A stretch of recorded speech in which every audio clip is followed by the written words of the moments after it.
El secuestro en México, un infierno tan temido por la sociedad y una pesadilla que se vive en carne propia.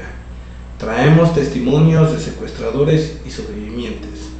Por parte de los secuestradores, el caso de Wallace, por César Fraile, el caso de Alejandro Martí, este empresario tan reconocido de la tienda deportiva, así como el de los Arizmendi, no como tal el Mocha Orejas, pero sí su hermano. Así también traemos casos bastante interesantes con el síndrome de Estocolmo, así como de una persona que pasó cerca de 10 meses privado de la libertad. Así es que te invito a que te suscribas a mi canal, actives todas las notificaciones para que no te pierdas de ningún video.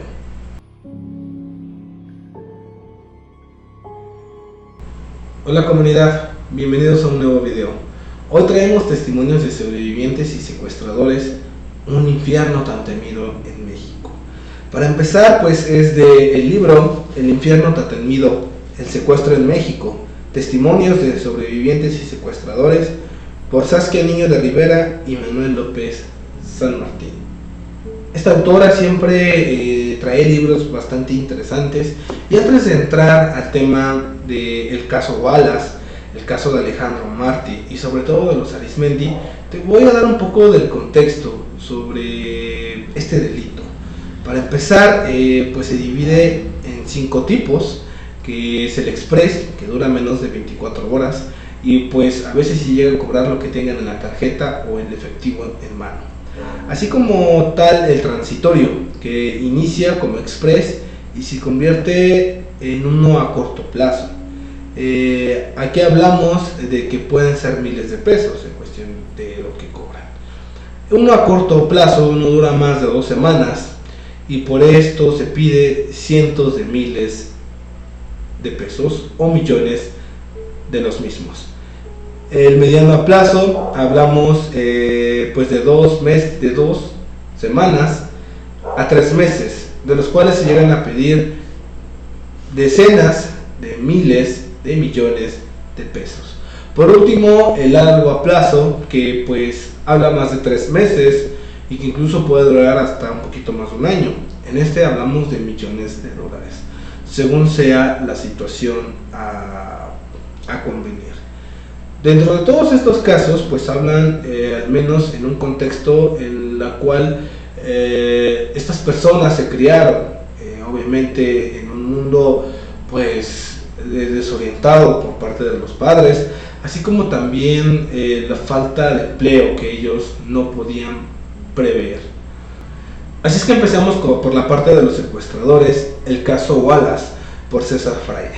César Fraile, un individuo que solamente terminó hasta la secundaria, ahora sí que se vio interrumpida su educación básica por parte de sus padres. No se dio a más por la situación económica y sobre todo familiar. Todo ello lo llevó a involucrarse dentro de la policía judicial y dentro de esto se involucró con grupos del crimen. En ello, pues estos grupos lo contactaban para hacer limpieza, para tapar alguna situación o al menos encubrir todos los casos que se llegan a ver dentro de estos grupos. Es involucrado puesto que pues sí se dedicaba como tal al secuestro, pero en el caso Wallace él dice que no tiene nada que ver y que sobre todo estaba mal hecho en cómo estaba planteado. Una vez que a él lo agarran, pues habla de que en ocasiones llegaba a ganar cerca de 100,000 pesos por andar cubriendo todo esto. También nos menciona que pues la mamá de este personaje pues lo llega a sacar de pues ahora sí que de una cárcel de alta seguridad y lo empieza a torturar. Dentro de su tortura pues le causan una enfermedad. Así también él dice que pues esta señora abusa un poco de la autoridad que le dio Felipe Calderón para poder tomar venganza. Al menos él pues siempre le dijo que no tuvo nada que ver, pero es por el caso el cual él está sentenciado a más de 100 años de cárcel, entre otros que se le imputan. Dice que pues obviamente debido a todo su grupo o a toda su vida delictiva pues se hizo de propiedades, de carros, de dinero y todo eso pues lo perdió al momento de ser privado de la libertad en este asunto de la cárcel. Ahora vamos con el caso de Alejandro Martí. Noé, alias El Chimuelo, pertenecía a una banda muy bien estructurada. Es acusado de 38 secuestros y 8 homicidios, por los cuales él dice que cobraba alrededor de 5,000 hasta 60,000 pesos, caso dependiendo de cómo era el asunto. Menciona que pues él prestaba la casa, daba los cuidados a las personas, les daba de comer, los aseaba, limpiaba el cuarto, los llevaba al baño, entre otras cosas. Él menciona que pues nunca se metió con mujeres y niños, y que siempre al menos dice que le intentaban dar dignidad a la persona que estaba privada de su libertad. Obviamente dentro del concepto que él tiene, pues es una persona que pues no tuvo mayores estudios más que la educación básica, y que pues por cuestiones laborales y necesidad al menos de dinero se empezó a involucrar con estas bandas. Él dice que cuando llega el asunto de Alejandro Martí, pues pedían una suma bastante interesante, cerca de 10 millones de dólares. Él menciona que el padre no logra juntar, simplemente les ofrece 6 y pues al menos acepta. La situación es que dentro de la banda su jefe pues se roba la mitad de la maleta, dejando 3 millones, y todavía se roba otros 300,000. Entonces él mismo se hace como el enojado y hace referencia a que pues tenía que terminar con la vida de este muchacho. Él dice que pues al menos para no hacerlo sufrir porque lo estaban torturando, pues decide acabar o terminar rápido con todo ese sufrimiento que él llevaba ahí. Después de eso dice que cayó en una depresión muy, pero muy profunda, ya que pues tenía la misma edad que su hijo. Él dice que cuando cae en el penal, pues cae por otra persona que pues los logran detener, y en ese contexto pues él menciona que logra hablar con Alejandro para comentarle cómo estuvo el asunto y los últimos minutos de la vida de su hijo. Obviamente pues Alejandro quedó muy dolido y le dijo que lo perdonaba, pero pues es algo en la manera en cómo él se empezó a involucrar.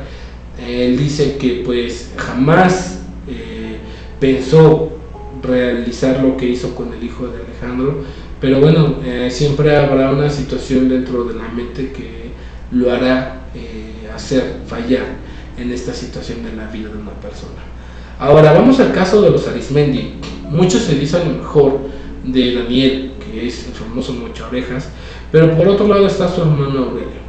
Él dice que nada más estuvo hasta la secundaria y pues vivió violencia intrafamiliar en la parte de su casa.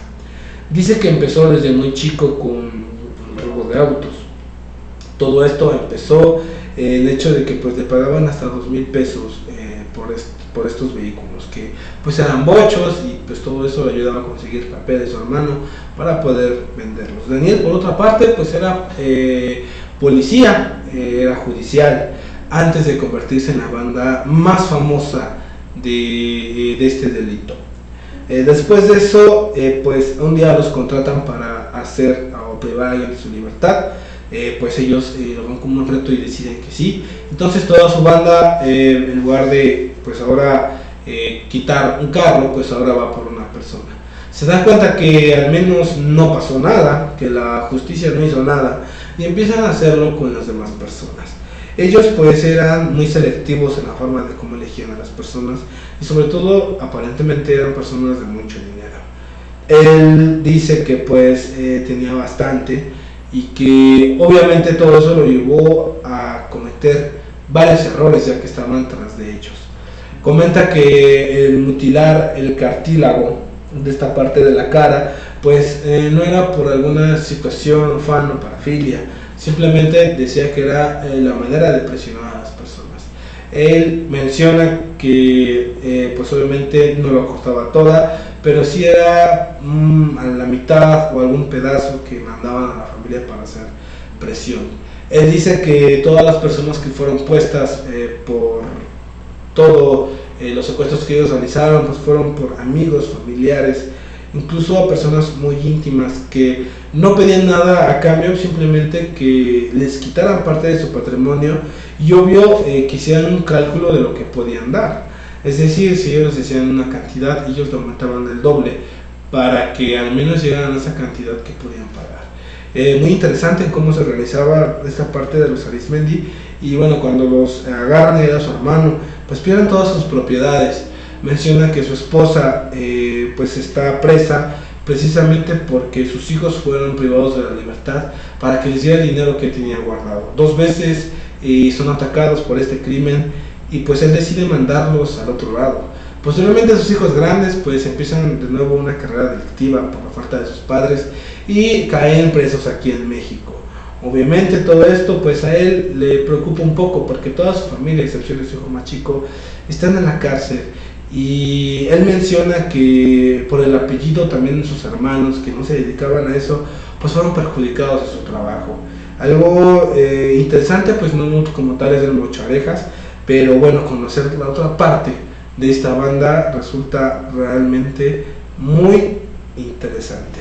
Por último, nos marca el caso de Oscar, un niño que empezó a delinquir desde los 12 años y que pues obviamente pues por las carencias, la falta de estudio, de oportunidad y sobre todo la violencia intrafamiliar que vivía en su contexto de casa, pues lo llevó a empezar primero a casa habitación, a comercios, a personas que pasaban en la calle y por último pues esta parte de los secuestros. Él dice que ganaba hasta 100,000 pesos por medio de apoyar a llevarse a la persona. Pertenecía a una banda muy estructurada hasta que lo logran agarrar y pues bueno, ahora está pagando cerca de 180 años. Muy bien, ahora dando el contexto de estos testimonios, vamos con los sobrevivientes. Aquí vamos a ver lo que es el síndrome de Estocolmo, en varios de ellos y en uno en particular, que es bastante cruel, pero que realmente no genera este síndrome. Así es que comencemos. Primero empezamos con Ana, de 17 años, una persona que estuvo privada de su libertad durante 2 meses. Anteriormente su abuelo ya había estado en esta situación y su papá y tía iban a estar, pero afortunadamente salieron vivos. Ella ya tenía un poco de conocimiento sobre cómo funcionaba el secuestro. Se dio cuenta de que personas o carros la seguían, de que había personas vigilándola y que incluso una camioneta se la habían intentado abrir. Todo ello no le hizo caso. Posterior a esa situación, pues un día le hacen creer que es un robo de vehículo y pues la privan de la libertad. Dentro de su síndrome de Estocolmo, pues ella cataloga a sus agresores como personas amables. También hay juego psicológico de que tu familia no te quiere y que no vales nada y por eso no van a pagar el secuestro. Dentro de esto, pues también marca la pérdida de higiene, ya que no la dejaban bañarse, incluso cuando les llegaba su periodo, pues era algo que ellas tenían que resolver, así también como la parte de no lavarse la boca, entre otras cosas. Estos 2 meses le bastaron para que cambiara drásticamente su vida y viera con otra perspectiva el derecho a vivir. Ahora pasemos a Alberto, una persona que pasó 290 días, es decir, 10 meses encerrado y que fue una banda muy estructurada. Él dice que al parecer ya tenían a varios ubicados, de los cuales pueden ser candidatos. Al final, él fue uno de los que aconteció y pereció todo este delito, ya que pues él se informó mucho, sabe demasiado referente a este tema. Incluso pues él averigua que su banda viene por parte desde Bolivia, a un empresario que le sucedió lo mismo, así como la parte del sur de San Miguel Allende, de toda esta parte de México. Entonces él se da cuenta que pues su secuestro tiene o es idéntico, desde que lo encierran en una como cárcel y la manera en cómo pues le daban la comida, se comunicaban con él. Él menciona, les llama que son seres, porque dice que jamás tuvo contacto con ellos, no hubo vinculación de palabra, la comida pues se la pasaban como por medio de una resbaladilla, la comunicación era de una misma forma por cartas, jamás hubo comunicación empática, sentimental con él. Dice que pues todo eso fue muy cuidadoso, así también la parte de la tortura psicológica. Dice que le ponían narcocorridos durante todo el día y que pues mantenían la luz prendida. No estaba vedado los ojos, pero obviamente no sabía si era de día o de noche. Dentro de su cuenta, pues al menos él pensaba que era menos tiempo, pero pues cuando realmente le dicen la fecha o le llevan la revista, pues se da cuenta que había pasado más de 10 meses. Él dice que pues como se sentía libre, empezó a retar a sus agresores y un día pues lo violentan demasiado, es decir, le dan como una golpiza.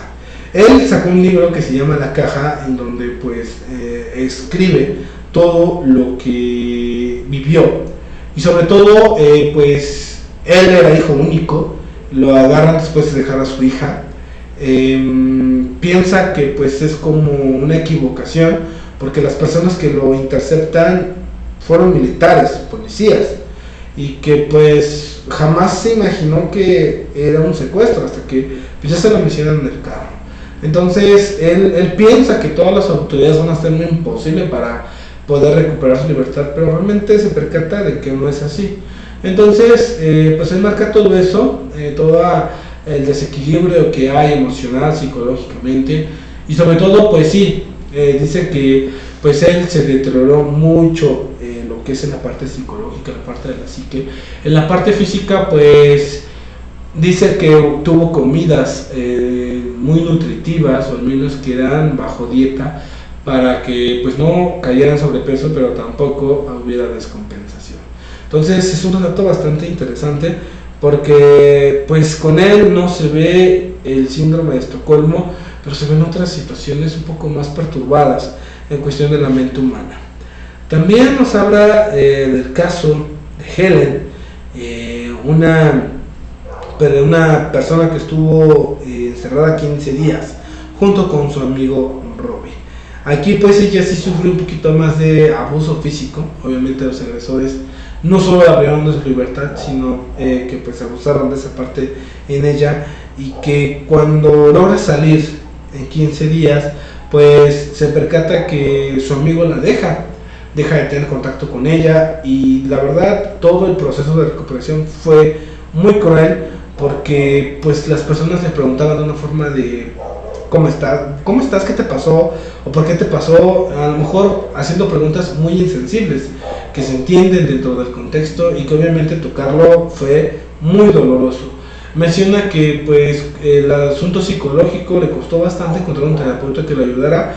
La manera en que ella se ayudó psicológicamente fue la parte de sublimación, es decir, por medio del arte fue sacando todo su dolor que pues recibió durante el secuestro.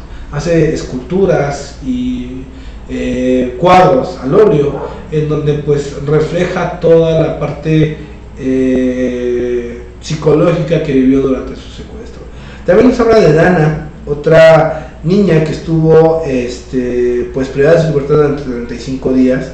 Ella dice que pues la agarran por medio de pues obviamente la interceptan, y se percata que estas personas ya la estaban siguiendo, de los cuales pues había hombres que ya la estaban como acosando, y pues se percata de que sus caras son idénticas.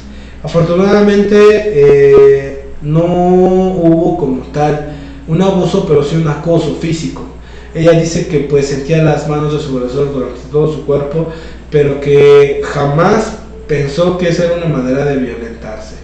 Ella menciona que pues sí tardan un poco, y que la verdad es que vivía en un mundo tan superficial que cuando sale de esta parte del secuestro pues le cuesta un poco volver a involucrarse y empieza a cambiar de amistades.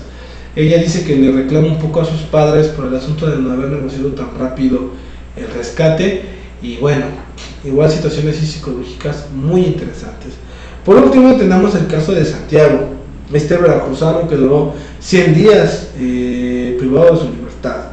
Él dice que lo confunden con uno de sus primos, que pues era o tenía las posibilidades económicas más grandes que él, y que obviamente a él le fue pegando varias situaciones emocionales, desde que 8 meses antes su padre muriera, y después de ese tiempo él sufriera este secuestro.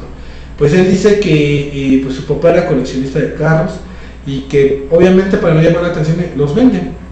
Se compra una camioneta para ir con bajo perfil, pero el hecho de juntarse con primos que pues tenían carros de bastante atención, al menos muy lujosos, pues lo lleva a que a él lo priven de la libertad.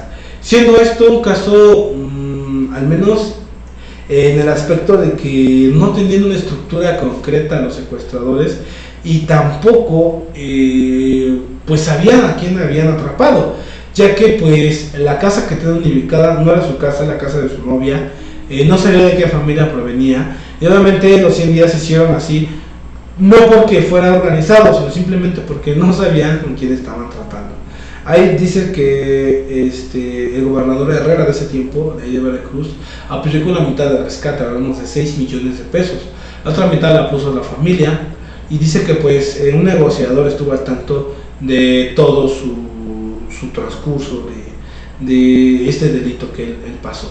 También nos marca que pues cuando él sale, pues sale muy debilitado por la manera en cómo estuvo alimentado, obviamente salió perjudicado de la rodilla, y dice que pues tiempo después sí lo agarraron a toda la banda que él estuvo. Incluso dentro de su síndrome de Estocolmo dice que eran muy buenas personas, pues le daban un PSP para jugar, así también platicaban con él y decían que ya mero se terminaba todo esto.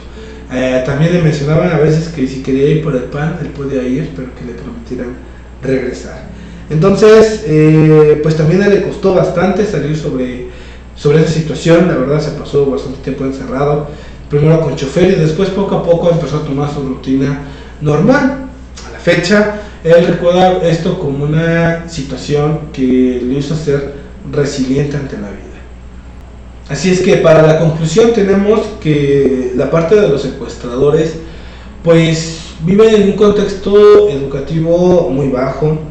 La mayoría pues no terminó completamente la educación básica.